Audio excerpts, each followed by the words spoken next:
point d'égal, Jésus. Tu fais toutes choses bonnes en son temps. Tu es au contrôle de tout. Ah.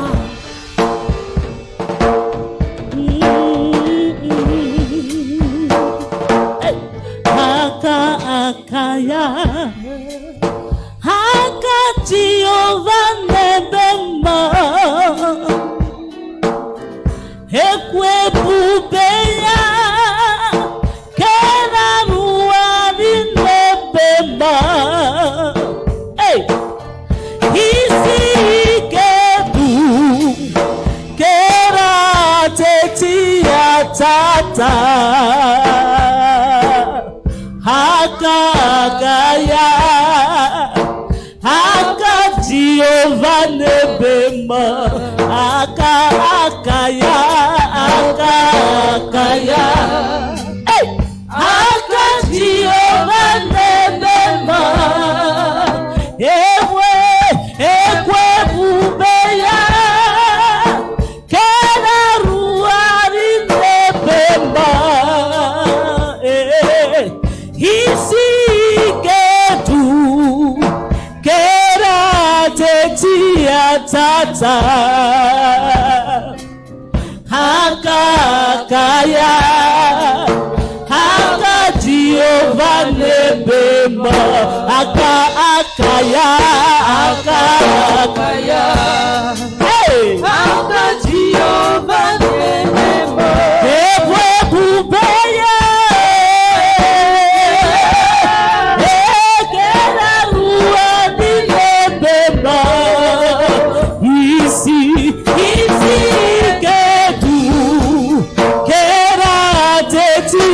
Tata Akaya Haka Jehovah nebema Akaya Akaya Haka Jehovah nebema Ekwe bubeya Kera ruari nebema Isi ketu kera teti atata Hakakaya Haka Jehovah nebema. Seigneur notre Dieu, nous te bénissons. Père, ce matin, nous élevons nos voix avec toi, te célébrer et te rendre infiniment gloire. Car nous savons que notre Dieu, notre roi, tu es celui-là qui nous permet de nous réveiller chaque matin. Tu es le consolateur vrai. Tu es le rédempteur vrai. Tu es la vie. Nous te bénissons et te disons merci notre Dieu. Qu'encore ce matin, nous nous disposons dans les creux de tes mains en vue, Seigneur, de ta protection. En vue de recevoir une touche qui émane de toi. Que cela soit ainsi au nom infini de Jésus. Quelqu'un dit Amen.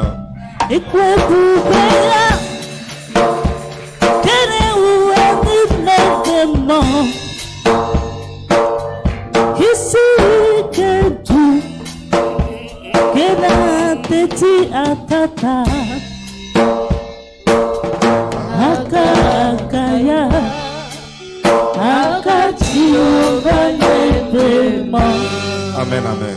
Que Dieu nous bénisse. Que Dieu bénisse la vie de quelqu'un et que la main du Seigneur soit dans la vie de tout un chacun. Ce matin, bien-aimés, je vais partager un texte avec vous qui est connu de tous. Il est tiré du livre de Jean, le chapitre 11. C'est un texte que tous connaissons. Quand on parle de Jean, le chapitre 11, tout le monde doit savoir que ici il s'agit bel et bien de cette famille à Béthanie qui a perdu son frère du nom de Lazare. Le thème du message de ce jour est intitulé « Le réveil de Lazare ». Je veux juste que tu dises à une personne auprès de toi « Le réveil de Lazare ». Bien-aimé, je n'entends pas ta voix. « Le réveil de Lazare ». ta voix doit être plus accrue que la mienne, n'est-ce pas? Donc dis avec moi, le réveil de Lazare. La Bible dit, dans Jean le chapitre 11, le verset 1, il y avait un homme malade, Lazare de Béthanie, village de Marie et de Marthe sa sœur. C'était cette Marie qui oignit de parfum le Seigneur et qui l'essuyait avec les pieds, qui essuyait les pieds avec ses cheveux. C'était son frère Lazare qui était malade. Alors, verset 3, le Seigneur envoya dire à Jésus, Seigneur, voici, celui que tu aimes est malade. Celui que tu aimes est malade. Après avoir entendu cela, Jésus dit, cette maladie n'est point à la mort, mais elle est pour la gloire de Dieu, afin que le Fils de Dieu soit glorifié par elle. Or, Jésus aimait Marthe. Or, Jésus aimait sa sœur. Or, Jésus aimait Lazare. Longtemps qu'il eut appris que Lazare était malade, il resta 2 jours encore dans le lieu où il était. Et il dit ensuite aux disciples, retournons en Judée. Les disciples lui disent, Rabbi, les Juifs tout récemment cherchaient à te lapider et tu retournes en Judée. Et Jésus répondit, n'y a-t-il pas 12 heures au jour? Si quelqu'un marche pendant le jour, il ne bronche point, parce qu'il voit la lumière de ce monde. Mais si quelqu'un marche pendant la nuit, il bronche, parce que la lumière n'est pas en lui. Après ces paroles, il a dit, Lazare, notre ami, dort, mais je vais le réveiller. Les disciples lui disent, Seigneur, s'il dort, il sera guéri. Jésus avait parlé de sa mort, mais il crut qu'il parlait de l'assouplissement du sommeil. Que Dieu bénisse la vie de chacun de nous.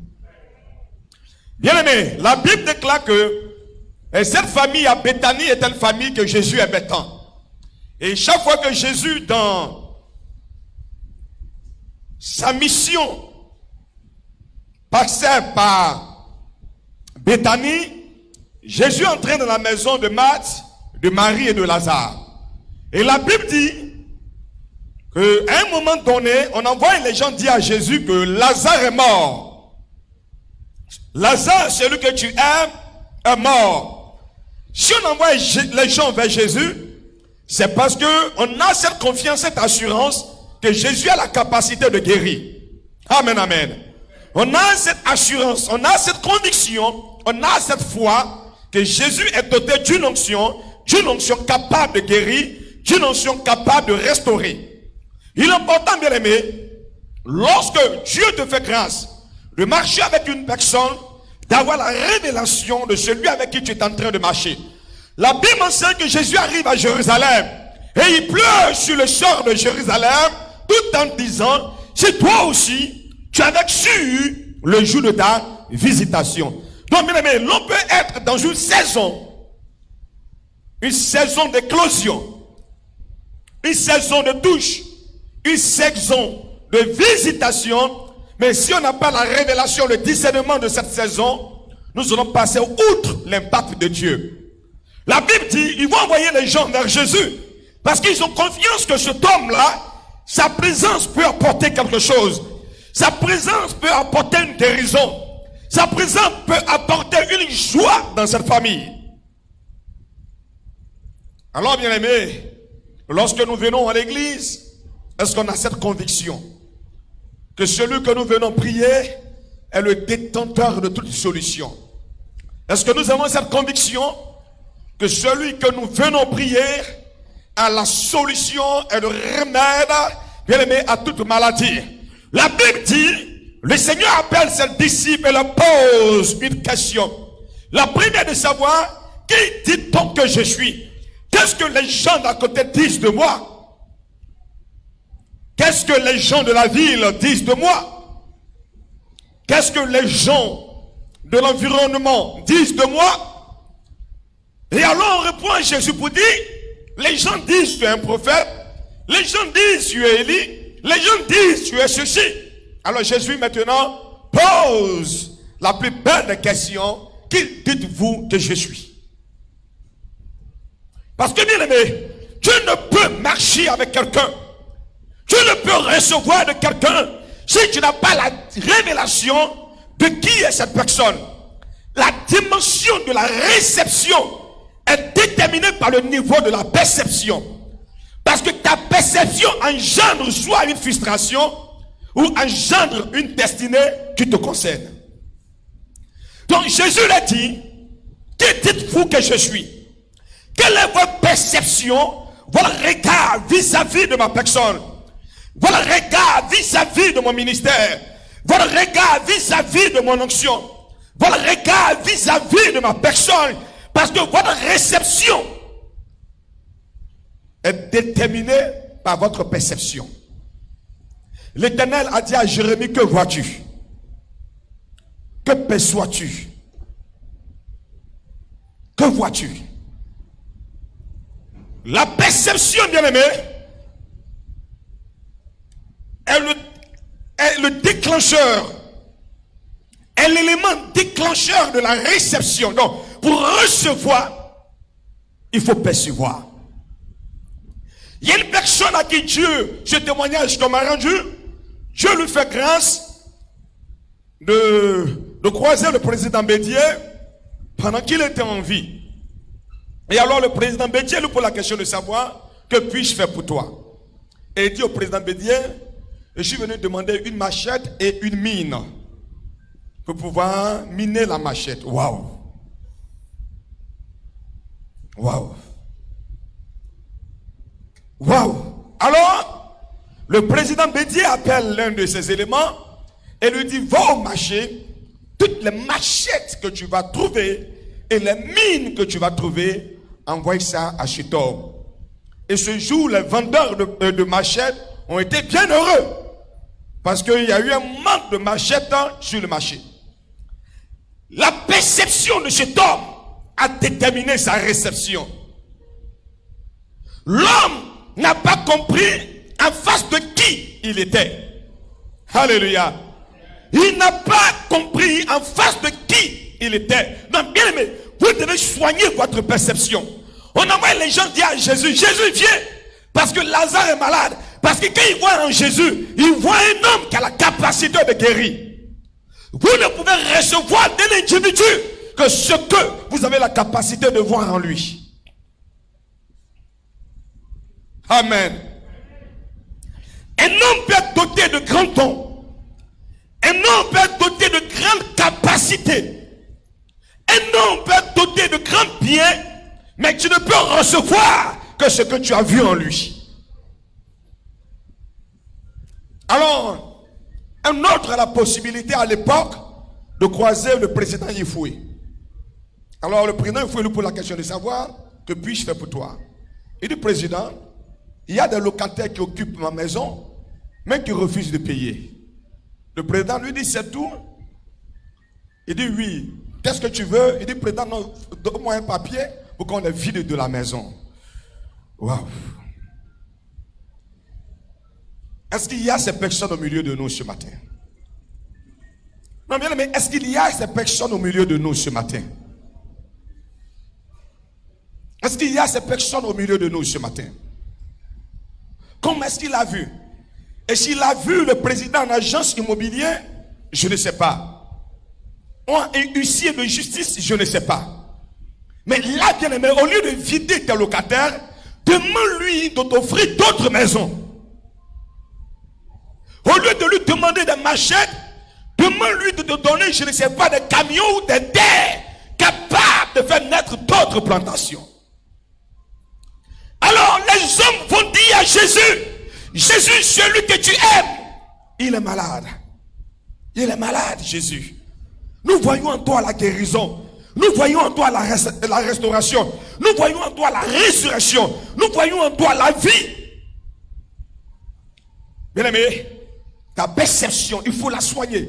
Il y a beaucoup de chrétiens qui ont la myopie. La myopie, bien aimé, est cette maladie qui te permet de voir aujourd'hui et qui te rend incapable de voir demain.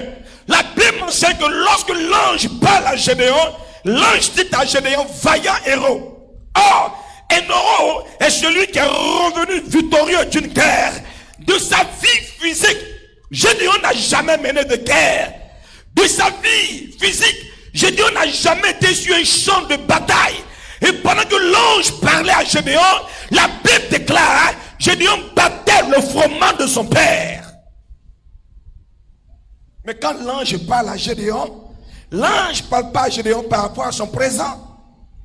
Mais l'ange parle à Gédéon par rapport à son futur et par rapport au dépôt de Dieu en lui.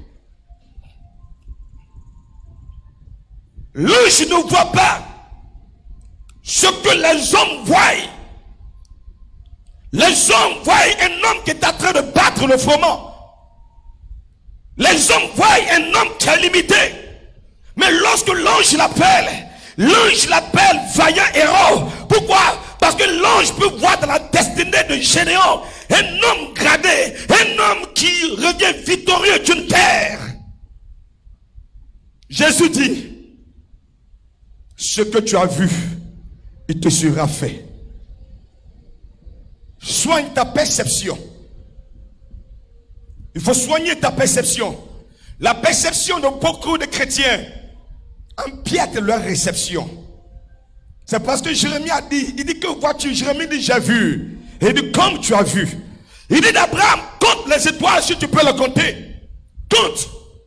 Abraham commence 1, 2, 3, 4, 5, 6, 7. Abraham arrive à 10 000. Abraham atteint les milliards. Et Abraham dit Dieu, on ne peut pas compter cela. Je dis Abraham, tu dis quoi? Abraham dit Dieu, on ne peut pas compter cela.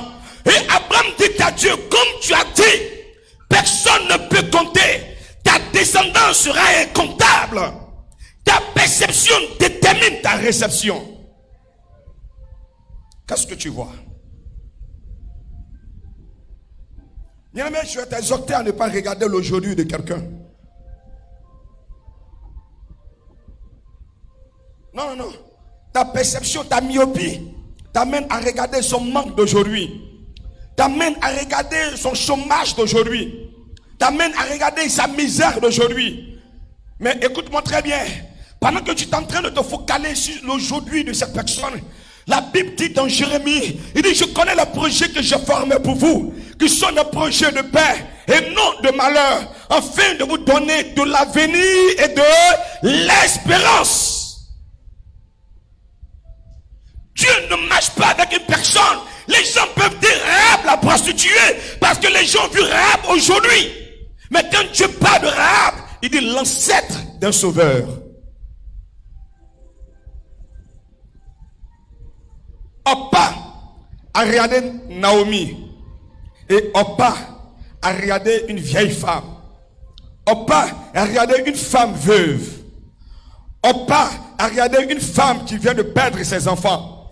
Orpa a regardé une femme qui est remplie d'amertume. C'est la même femme, Naomi. Mais lorsque Ruth regarde la même femme, Ruth ne voit pas comme Naomi a vu. Ruth voit une femme bénie. Ruth voit une femme de solution. Ruth voit une femme reçue. Et lorsque Naomi dit à Orpa, retourne-toi, Orpa se retourne. Mais quand Naomi dit à Ruth, retourne-toi, Ruth refuse de se retourner parce que Ruth avait vu quelque chose dans cette femme que personne n'avait vu. Ce matin, je vais t'amener, bien-aimé, à travailler ta perception. Le problème de limitation dans l'église, le problème de limitation d'enfants de Dieu est un problème de regarder dans l'assiette de la personne aujourd'hui. Et de regarder le fait que cette personne est au rez-de-chaussée. C'est le faire de penser que, bien-aimé, qu'aujourd'hui, tant soit le genèse dans le début de la personne, qu'aujourd'hui soit l'apocalypse, la fin de cette personne, non. La Bible dit, lorsque l'Éternel parle à Joseph, il dit à Joseph, il dit les étoiles de tes frères se prosterneront pour adorer ton étoile. Mais bien aimé, pendant que l'Éternel est en train de parler à Joseph, Joseph est couché au milieu de ses frères. Lorsque ses frères ont vu Joseph venir vers eux, il dit voici le rêveur qui arrive, tuons-le. Et nous verrons ce qui deviendra ces songes. Waouh. Est-ce que je parle à quelqu'un? Je suis très heureux de te voir ce matin. Dis à quelqu'un, change ta perception. Oh, dis à quelqu'un auprès de toi, quand tu me vois, qu'est-ce que tu vois? Oui. C'est ça le problème, bien-aimé. Quand tu me vois, qu'est-ce que tu vois? Quand tu me vois, qui est-ce que tu vois? Dis à quelqu'un, refuse d'avoir la myopie. La Bible dit, Jésus reste jusqu'à ce que Lazare meure. Lorsque Lazare meurt, les habitants de Béthanie et la famille de Lazare, ils prennent Lazare et mettent Lazare dans une tombe. La parole de Dieu déclare que Lazare restait dans cette tombe toute une journée. 2 jours se sont écoulés. Lazare était toujours dans cette tombe. 3 jours se sont écoulés. Lazare était toujours dans cette tombe. Et bien aimé, je t'assure que les gens ont commencé à partager les pantalons de Lazare. Ils ont commencé à partager l'héritage de Lazare. Si Lazare était véhiculé, certainement l'oncle de famille dit, bon ça, je prends parce que c'est moi l'oncle. Il y a un qui a essayé le pantalon, il l'a pris. Les chaussures de Lazare ont été distribuées. On a demandé à voir le compte bancaire de Lazare. Tout a été partagé. Waouh! Ils ont même fait un yako. Hein? On dit non, je fais un yako à temps. Je fais un yako à Marie. Je fais un yako à Marthe. Je fais un yako à temps. Lazare est mort. Tout a été partagé. Le 4e jour, Lazare est encore dans la tombe. Et ça prépare et ça mange. Ils ont commencé à enlever les bâches parce que le funérailles doit prendre fin.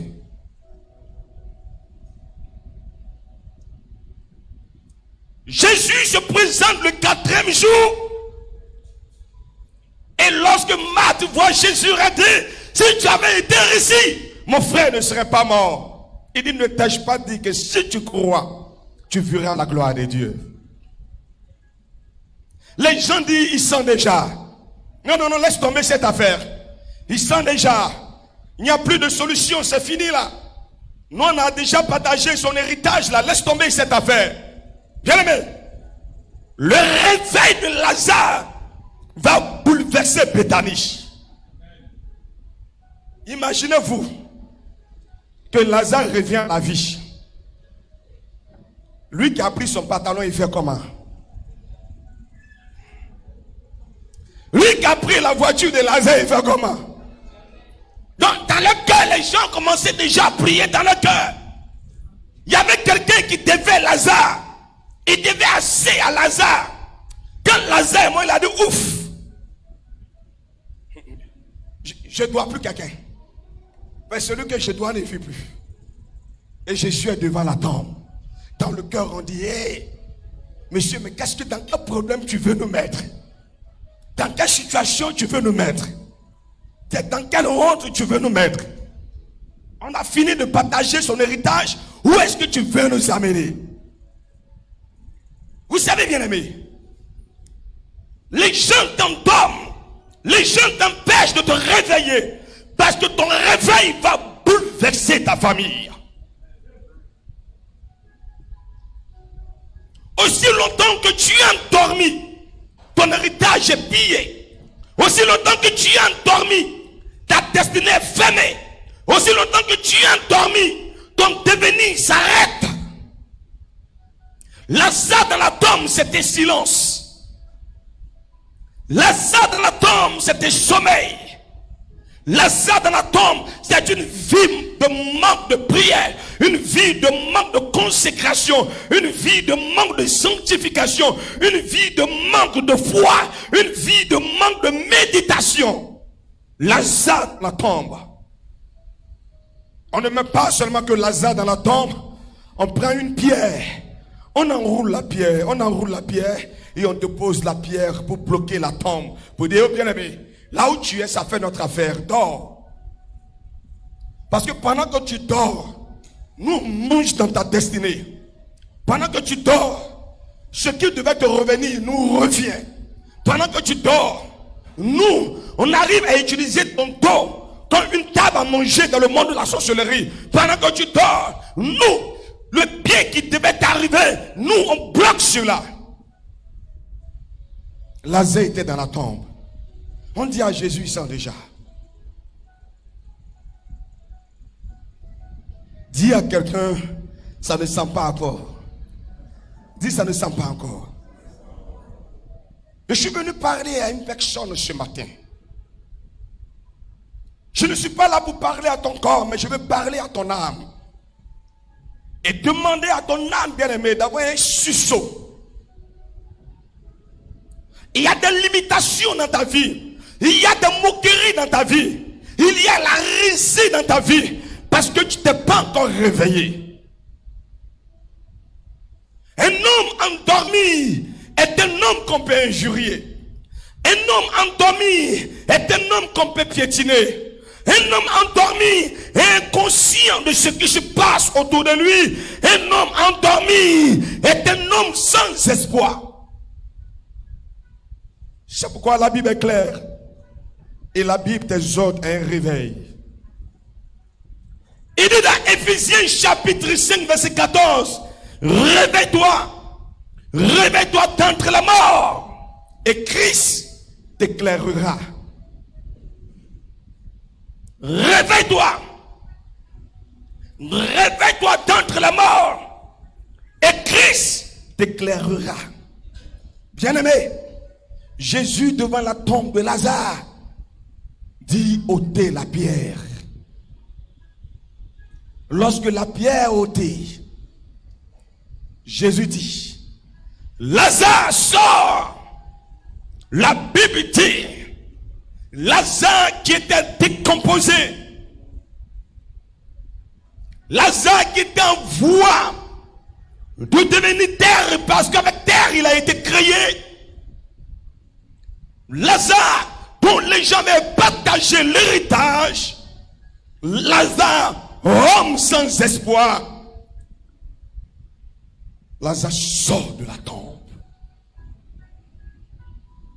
Le cœur de personnes a commencé à se battre. Des personnes ont commencé à sentir certaines difficultés dans la vie. Jésus dit, déliez-le et laissez-le partir. Mais écoutez-moi très bien. Lazare est maintenant ressuscité, n'est-ce pas? Il est ressuscité. Mais alors, pendant qu'il est ressuscité, vous qui avez partagé son héritage, que faites-vous? Dis-moi. Je peux imaginer celui qui avait porté le pantalon de Lazare, qui était en train de cacher ses pieds pour ne pas que Lazare sache que c'est son pantalon.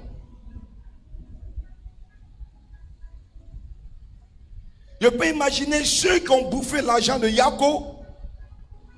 Doit-on rembourser? Est-ce qu'on ne doit pas rembourser?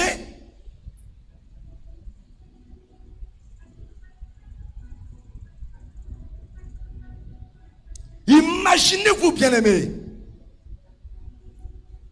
ce que le réveil, pour ne pas dire la résurrection de Lazare, a occasionné.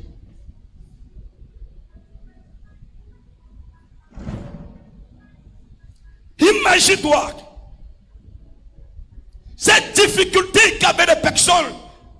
Mais je te mets à l'aise. Prends-moi Genèse chapitre 12. Lis-moi le verset 9 et le verset 10. Pas Genèse autant, Jean chapitre 12. On a lu le chapitre 11. Faites-moi la lecture du chapitre 12. Le verset 9 et le verset 10. Je veux ce matin parler à une personne bien-aimée qui a appelé à se réveiller. Jean le chapitre 12, on peut me faire la lecture rapidement.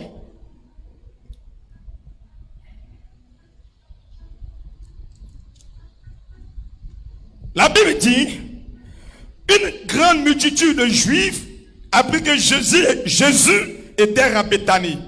Et il vint, non pas seulement à cause de lui, mais aussi pour voir Lazare, qu'il avait ressuscité des morts. Verset 10. Les principaux sacrificateurs délibéraient de faire mourir aussi Lazare, parce que beaucoup de Juifs se retiraient d'eux à cause de lui et croyèrent en Jésus. La Bible dit, lorsque Lazare est ressuscité, les gens se sont rassemblés, pas n'importe qui, mais la Bible dit les principaux sacrificateurs. On n'a pas dit les vigiles, on n'a pas dit les assistants, on n'a pas dit les secondaires, mais la Bible dit les principaux sacrificateurs se sont rassemblés et disent, on doit retourner Lazare là où il est quitté. Non, non, non, non. Ça ne nous plaît pas que la tombe là soit vide. La Bible dit, voici l'expression utilisée, ils délibéraient. Donc ils ont organisé une réunion sur Lazare. Une réunion sur Lazare. Pour dire, le réveil de cet homme-là ne fait pas notre affaire. La résurrection de cet homme-là ne fait pas notre affaire. La Bible dit, il délibérait de le faire mourir. Les gens t'ont mis dans une situation. Les gens t'ont mis dans une situation. Aujourd'hui, tu es sorti. Tu penses qu'ils sont fiers que tu sors du célibat. Tu penses qu'ils sont fiers que tu sors du chômage. Tu penses qu'ils sont fiers que tu sors de la maladie. Tu penses qu'ils sont fiers que tu sors du bloc opératoire. Tu penses qu'ils sont fiers que tu sors de la pauvreté. La Bible dit, il délibérait de faire mourir Lazare, c'est-à-dire de ramener Lazare là où il était. Là où il était. La tombe où Lazare était. La situation où Lazare était. Le manque dans lequel Lazare était. L'humiliation dans laquelle Lazare était. La souffrance dans laquelle Lazare était. La Bible dit, les principaux, s'ils ne sont pas bien aimés, les vigies de la famille qui sont en train de te combattre, ce sont des têtes qui te combattent. Ce sont des chefs qui te combattent. Il dit, ça ne fait pas notre affaire que Lazare sort de là. Ça ne fait pas notre affaire qu'elle sort de la solitude. Ça ne fait pas notre affaire qu'elle sort de la médiocrité. Nous avons construit un problème pour elle. Nous avons construit une souffrance pour lui. Pourquoi il sort de là? Organisons-nous à le faire retourner là-bas. Travaillons. Voyons nos micmacs. Toi, envoie tes idées macabres. Toi, envoie tes idées de sorcellerie. Toi, envoie tes idées de franc-maçon. Toi, envoie tes idées de fétichisme. Voyons comment on va faire pour qu'il retourne dans la galère où il est sorti. Voyons comment on va faire pour qu'il retourne dans la misère où il est sorti.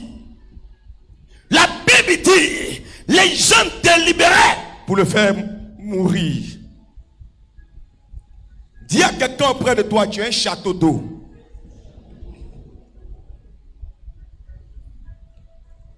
Ton réveil alimente les robinets de plusieurs maisons. Tu es un château de ta famille. Tu es le château d'eau de ta génération. Tu es le château d'eau de ta famille. Bien-aimé, si le château d'eau est empoisonné, tous les robinets sont infectés. Lazare était un pilier pour sa famille. Lazare était un château pour sa famille. Et la Bible dit, le réveil de Lazare a provoqué un sursaut spirituel. Les gens quittaient la religion judaïsante et les gens s'alliaient au christianisme. Les gens abandonnaient les fétiches et les gens venaient à Jésus. Les gens abandonnaient la vie de monde et les gens s'attachaient à Jésus. Bien-aimé, un réveil, ton réveil va toujours provoquer, bien-aimé, l'évangélisation dans ta famille. Ton réveil va provoquer la conversion des membres de ta famille. Tu peux te plaindre dans ma famille. Il refuse d'aller à l'église. Dans ma famille, il refuse de se convertir. Dans ma famille, ils sont sorciers. Quand Lazare s'est réveillé, Béthanie s'est réveillée. Béthanie s'est réveillée. Assieds-toi et puis vois là où tu étais, puis Jésus t'a enlevé. Il y a des gens qui ne sont pas fiers de ça. Hein? C'est Kapia. Il y a des gens qui ne sont pas contents de ça. Les gens qui ne sont pas contents de ça. Aujourd'hui, tu manges selon ton goût. Tu manges en fonction, bien-aimé, de ton envie. Tu ne manges pas contre cœur. Tu penses que c'est tout le monde qui acclame parce qu'aujourd'hui tu souris. Tu penses que c'est tout le monde qui acclame parce que tu es sorti du jus. Tu penses que c'est tout le monde qui acclame parce que tu as rendu un témoignage d'un boulot que tu as eu.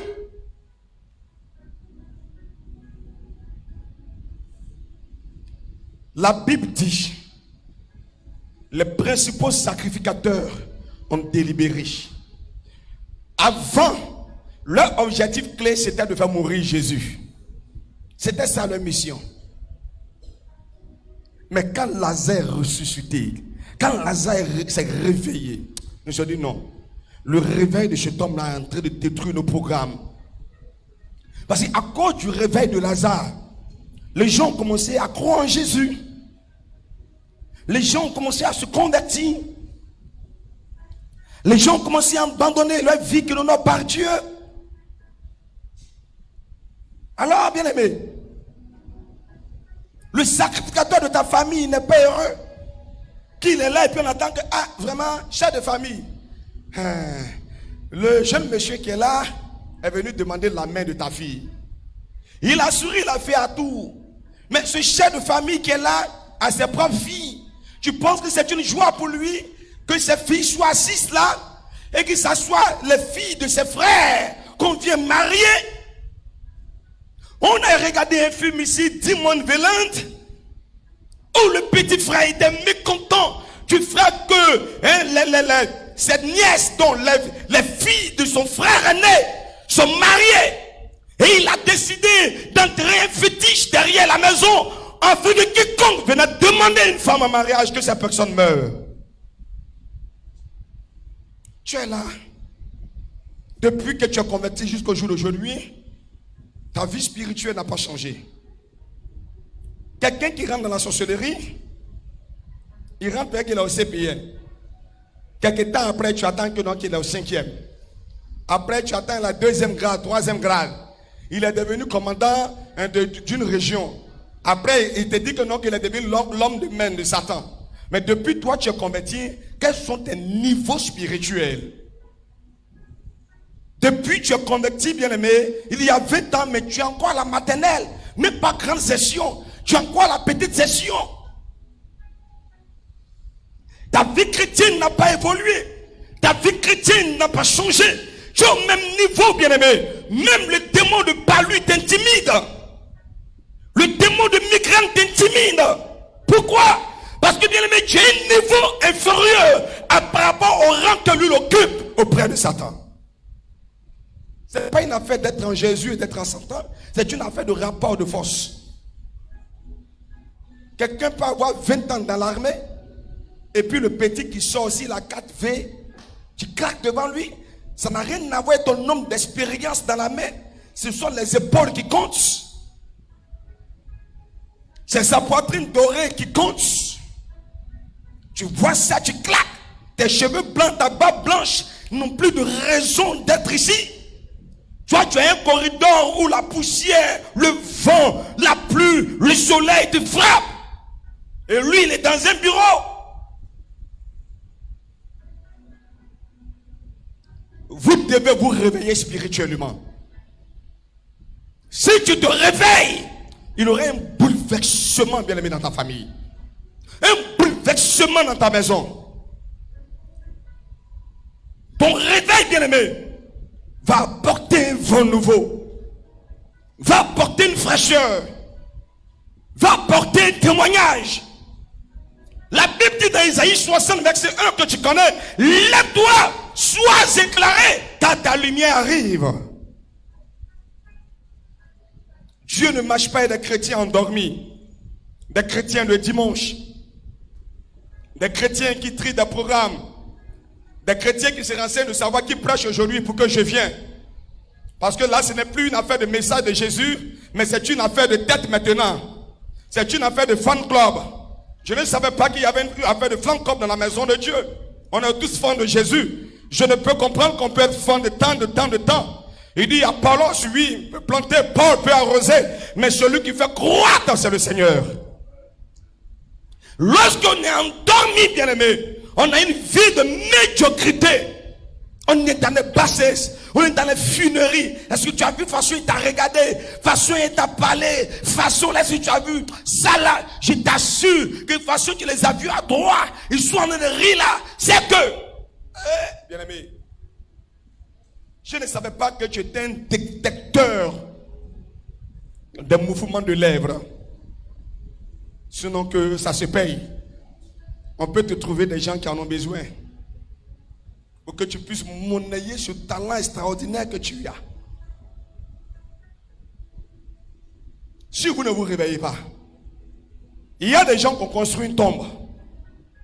Il y a des gens qui ont construit une tombe. Tombe de maladie, tombe de rejet, tombe d'échec, tombe de limitation, tombe de pauvreté, tombe d'humiliation. Ils ont construit ça. Et dans le règne de l'esprit, ils t'ont déposé, ils t'ont enfermé. Et tu es dedans, tu ronfles. Tu es dedans, tu dors. Quand Lazare a entendu la voix de Jésus, il est sorti ou n'est pas sorti? Non, réponds-moi, il est sorti ou n'est pas sorti? Mais pourquoi est-ce que tu refuses de sortir? Pourquoi tu refuses de sortir? Il dit aujourd'hui, si vous entendez ma voix, n'endurcissez pas votre cœur. N'endurcissez pas votre cœur. Le réveil n'est pas communautaire. Tu entends ce que l'église lance, des programmes, des séminaires pour que tu aies une vie de prière. Le réveil n'est pas communautaire. Le réveil est une décision personnelle, une rencontre d'intimité avec Dieu, une rencontre de relation de tête à tête avec Dieu. Parce que bien aimé, on ne sera pas jugé en Boï, on ne meurt pas en Boï, on ne va pas au paradis en Boï, on meurt de manière individuelle et la décision est personnelle. La connexion de ton père, bien aimé, tu n'en bénéficies pas. La connexion de ta mère, tu n'en bénéficies pas. Que ton père soit pasteur, que ta mère soit prophétesse, cela n'impacte pas ton salut. Ça n'impacte pas ton salut. Bien aimé, le réveil a des avantages. Une personne réveillée, ça se sent. Quand Lazare s'est réveillé, Béthanie, c'est que quelqu'un qui dormait là s'est réveillé. Donc toi tu vas me dire tu es réveillé, je vais te dire tu n'es pas réveillé. Parce que quand je te vois, je vois encore il y a sommeil dans ton corps. Il y a la lourdeur encore dans ton corps. Tu es dans un département, mais tu t'en moques des réunions. Tu es dans un département, tu t'en fous des moments de prière. Tu es dans l'église de Dieu, tu t'en fous, bien-aimé. Tu es encore endormi. Tu es encore endormi. Tu es encore endormi. Tu es encore endormi. Oui, pendant que tu dors, on partage ton héritage. Moi-même, j'en fais partie. J'ai dit au gars, donnez-moi son boubou là. La Bible dit, à celui qui a, il lui sera donné. Celui qui n'en a pas, le peu qu'il a, lui sera ôté. Les gens sont endormis, les gens sont lourds pour les choses de Dieu. On descend lent. Mais bien aimé, en Côte d'Ivoire, on va à l'école à quelle heure? Les salles de classe s'ouvrent à quelle heure? À quelle heure? À 7h30. Les mamans qui accompagnent vos enfants à l'école là, pour aller prendre cadre de maternelle là, vous vous levez à quelle heure? Pour ton Libanais là, tu te lèves à quelle heure?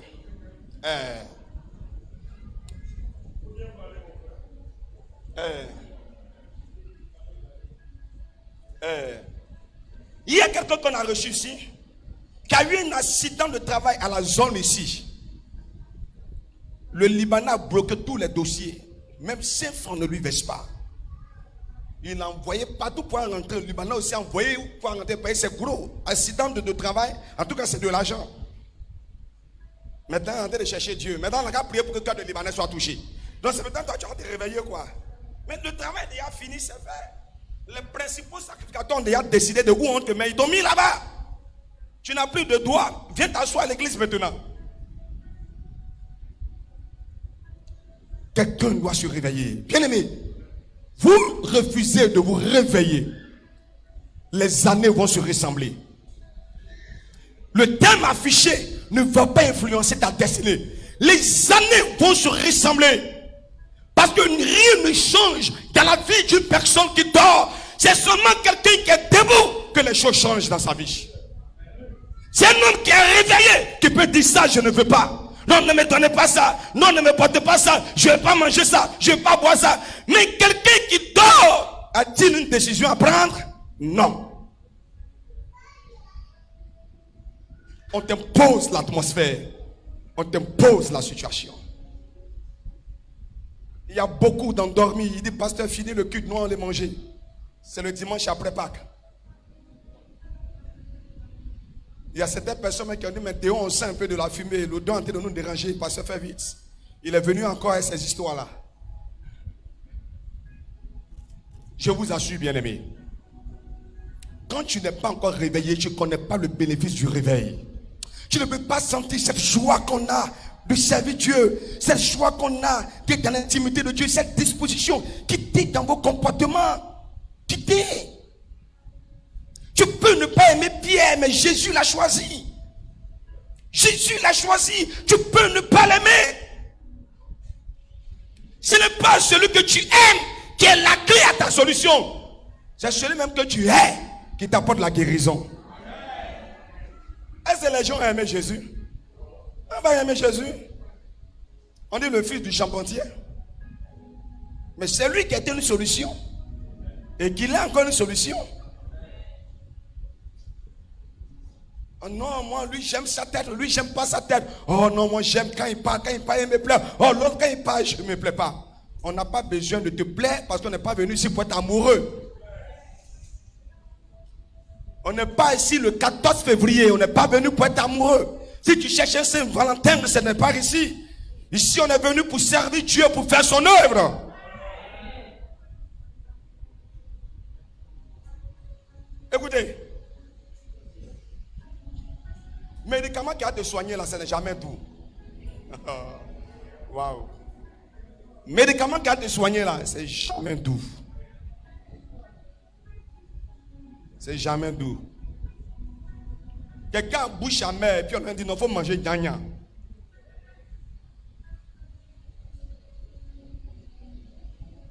Dieu a regardé ton comportement.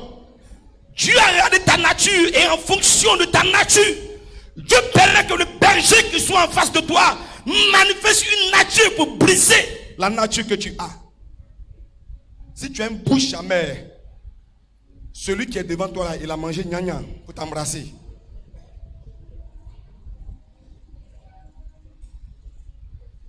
C'est ça qui va te soigner. Là, tu dis non. Pourquoi tu n'as pas la paix un bonbon pecto? Non, non, non, c'est pas pecto qui peut faire ton affaire. Gloire à Jésus. Bien-aimé, il faut qu'on se réveille. Il faut qu'on se réveille. Être un moment d'intimité avec Dieu, une vie de prière et une vie de relation avec Dieu. Le jour, bien-aimé, tu vas appliquer ça. Tu verras la paix qui sera dans ton cœur. Une paix va t'envahir au bout, bien-aimé. Même, bien-aimé, l'ennemi peut danser autour de toi et puis ton cœur ne bat pas. Ton cœur ne bat pas. Tu es tranquille. Tu es tranquille. Ne sois pas comme quelqu'un qui dort entrecoupé. Tu dors, tu te réveilles, tu dors, tu te réveilles, tu dors, tu te réveilles. Tu as un sommeil qui te fatigue. Réveille-toi en même temps, c'est mieux. Tu es à l'église aujourd'hui, demain tu n'es pas là. Aujourd'hui tu apprécies le département, demain tu n'apprécies pas. Tantôt tu as dit non, c'est le groupe musical qui me plaît. Quand tu es rentré là-bas, tu as vu qu'ils avaient un comportement moribond. Non, tu sors, non, moi, c'est Odesse qui me plaît. Quand tu es rentré là-bas, tu as vu qu'ils avaient un comportement moribond. Oh, tu es sorti, tu es rentré dans les hommes. Tu as vu qu'ils avaient un comportement mori gauche. Tu es rentré chez les femmes, un comportement mori droite. Finalement, bien aimé, tu es quel mori? Tu es quel mori? Réunion de femmes, tu vas à la maison. Réunion des hommes, tu vas à la maison. Réunion des jeunes, tu vas à la maison. Réunion de corps de dimanche, tu vas à la maison. Donc tu n'es pas enfant, tu n'es pas jeune, tu n'es pas femme, tu n'es pas homme. Who are you?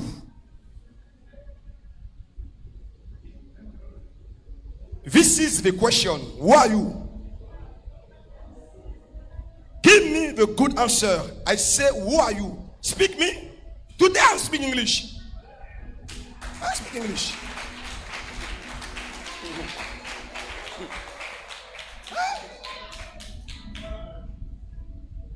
Bien aimé, je m'arrête là. Réveillons-nous. Il faut qu'on se réveille.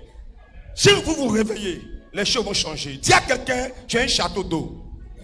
Dis à quelqu'un, tu as une fontaine. Ton réveil va alimenter ta famille.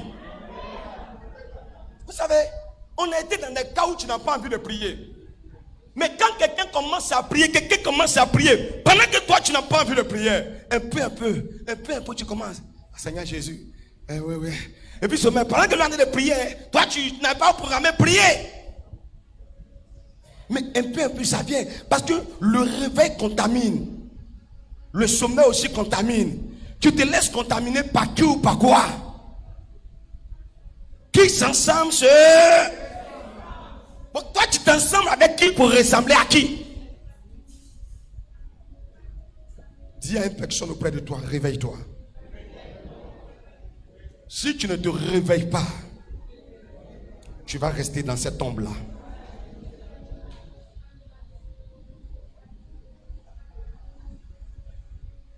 Ne fais pas comme le chanteur du monde. C'est que les pasteurs nous ont conseillé qu'on n'avait pas compris.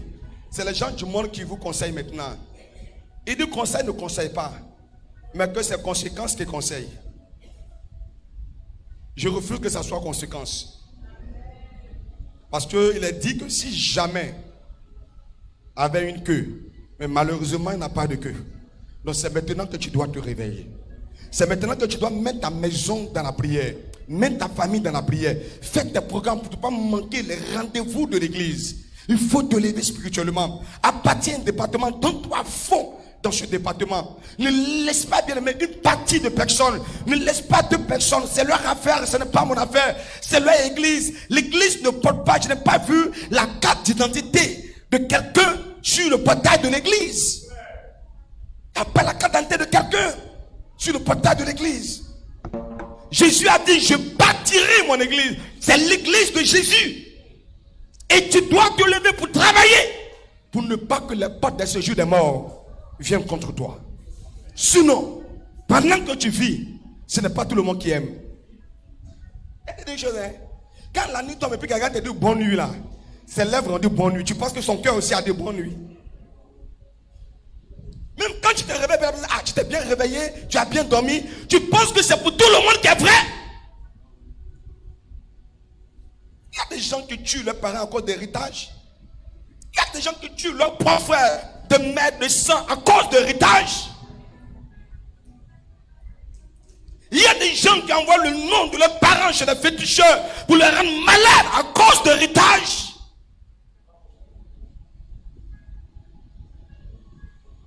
Ils ont enfermé Lazare. Quand Lazare est sorti, ils ont organisé une réunion pour dire donc il doit partir là-bas. Où tu es quitté là? Et puis aujourd'hui, ça va chez toi là. Tu manges shawarma, tu manges hamburger, tu manges poulet rôti là. Quelqu'un n'est pas content. Il dit il faut que tu retournes là où tu étais avant. Est-ce que tu veux? Non, c'est ce que tu veux. C'est ce que tu veux. On va se tenir debout. Que la conscience de chacun parle. Que chacun se réveille.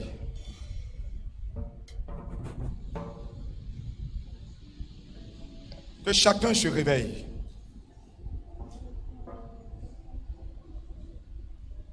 Je veux réellement que tu pries le Seigneur.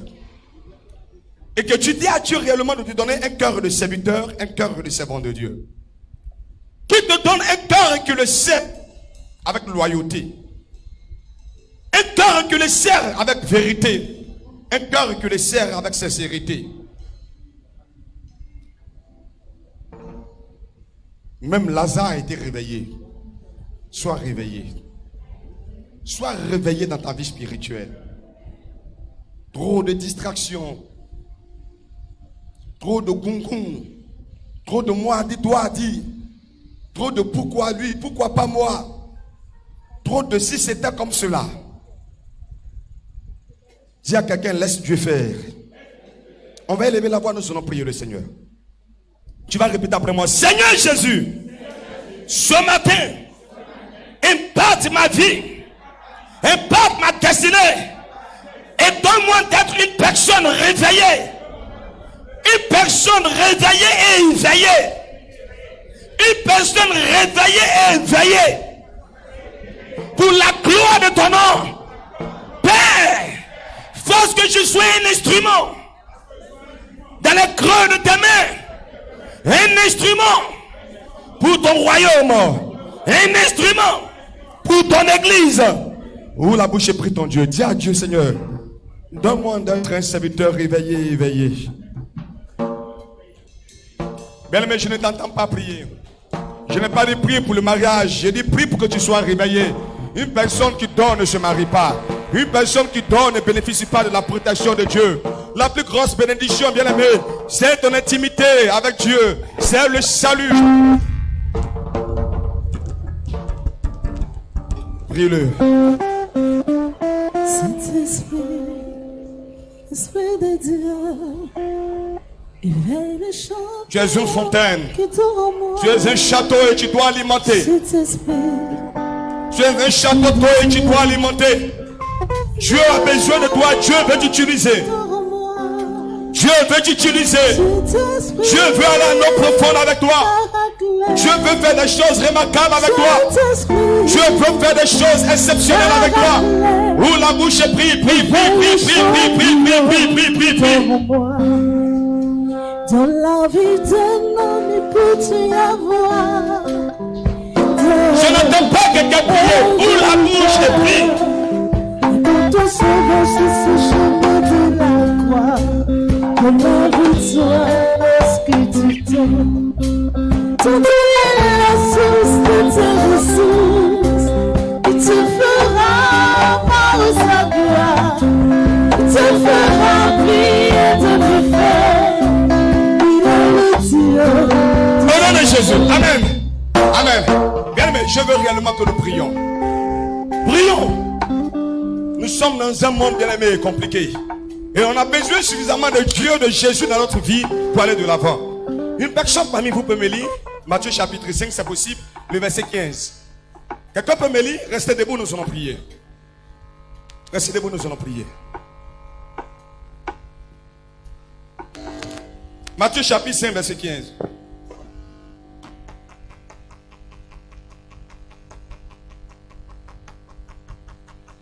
Oui?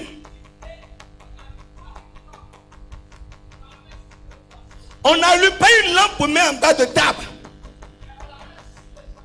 Mais on met la lampe sur le chandelier, sur la table, afin que cette lampe-là éclaire tous ceux qui sont dans la maison. Poursuis. Oui? Il dit que votre lumière luise ainsi devant les hommes, qu'ils voient vos bonnes œuvres et qui glorifient votre Père qui est dans les cieux. Mais nous allons prier. Jésus dit que nous sommes la lumière. Alors j'aimerais que tu te poses la question à toi-même. Ne pose pas à quelqu'un. Pose-toi premièrement la question, est-ce que je suis une lumière? Non, je n'ai pas entendu. Dis, est-ce que je suis une lumière? Maintenant, garde quelques minutes. Il faut te donner toi-même la bonne réponse.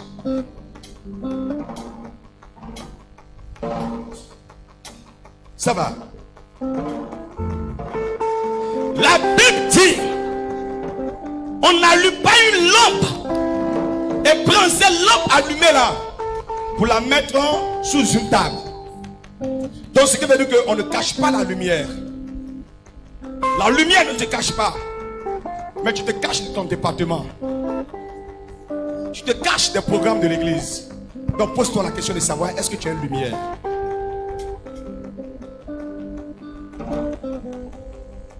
Pose-toi la question. Verset 16 dit que votre lumière lui, que votre lumière éclaire. Dis ça éclaire. Afin que ceux qui sont dans les ténèbres, voyant cette lumière-là, se donnent à Jésus. Alors suis-je une lumière ou suis-je l'obscurité? Qui es-tu réellement? Est-ce que tu es une lumière ou tu es l'obscurité? J'ai seulement 3 sujets de prière pour toi. Tu vas lever la voix, tu vas prier. Et tu vas dire à l'Éternel, fasse que je sois une lumière. Vous savez, je vais vous dire une chose. Comment ça n'est? Quand tu es dans l'obscurité, tu en es de marcher. Et puis tu as une lumière devant toi. Indépendamment de ta volonté, la lumière t'attire. Et puis la lumière te donne l'espoir comme si tu as déjà fini de faire ton parcours. En fait, il y a une lumière, c'est que la ville ou le village projet n'est pas loin. Donc la lumière donne l'envie aux gens de venir. Donc quand moi je ne donne pas l'envie aux gens de venir, moi est-ce que je suis une lumière? That is the question. This day is the day of English people. You are Frenchmen.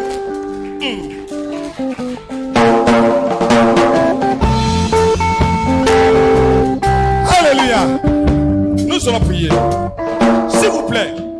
S'il vous plaît. Si on te fuit, si on sort de l'église à cause de toi, moi you are not a light. It's good, my English is best. You are not a light. You are a dark. Salut, ça dépasse. C'est la première fois qu'il entend ces gens en anglais. Ça le dépasse. Vous savez, quand pour la première fois tu vois un Chinois parler baoulé, tu ne comprends pas. C'est après que tu t'en rends compte que le Chinois ne parler baoulé. Mais c'est ce qu'il arrive. Bien, mais lève la main droite. Dis Seigneur Jésus, fasse que je sois une lumière. Une lumière qui éclaire. Une lumière qui éclaire. Et de par ma vie, que des âmes se convertissent à toi. Que ma vie soit un témoignage à la gloire de ton nom.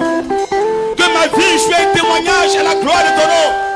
Père, Père, que ce matin, toute attitude obscure, comportement obscur, vie obscure, qui ne t'honore point, soit déclarée par la lumière de ta parole, afin que je sois un disciple accompli. Au nom de Jésus. Amen. Dernier sujet de prière. Jean chapitre 15. Allons-y, let's go.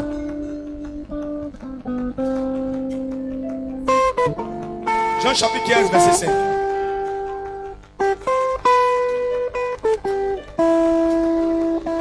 Verset 5. Jean 15, 5.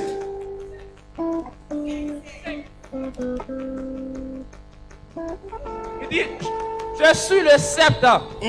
Vous êtes les sarments. Celui qui demeure en moi et en qui je demeure porte beaucoup de fruits. On va aller doucement. Ça, c'est chez les Hébreux. Nous, on va prendre manguier. Sceptre, sarment là. C'est chez eux, ça pousse. Nous, ici, chez nous là, c'est manguier qui pousse. Jésus dit, il est le manguier.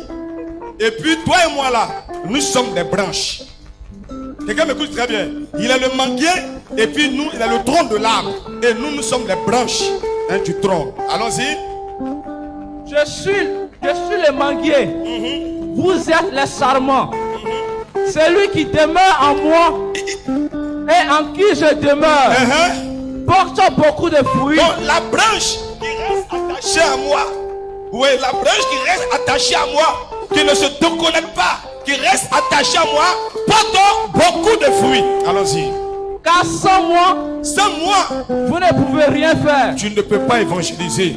Tu ne peux pas avoir une vie de prière. Tu ne peux pas avoir une vie de consécration. Tu ne peux pas avoir une vie de sanctification. Tu ne peux rien faire. Allons-y. Le verset 6. Si quelqu'un ne demeure pas en moi, si quelqu'un refuse de rester attaché à moi, il est jeté dehors. on le jette dehors. Comment la branche. Et il sèche. Puis on ramasse les branches, on les jette au feu et ils brûlent. Amen. On va prier. C'est le dernier sujet. Jésus dit que tu es une branche. Les instruments vont donner s'il vous plaît. Jésus dit que tu es une branche. Si toi là, tu refuses de faire son œuvre là, de t'attacher à lui là, il dit, il va te couper, il va te détacher de lui. Et vous savez que lorsqu'on une branche, quand la branche n'est plus liée à l'arbre, la branche fait quoi? Elle meurt. Oui, il y a la mort. Elle n'est pas forcément physique. Elle est spirituelle, elle est financière, elle est matrimoniale, elle est de plusieurs ordres dans nos vies. Parce qu'à la vérité, on ne porte pas de fruits. Donc il était obligé de nous couper. Termine le verset, allons-y.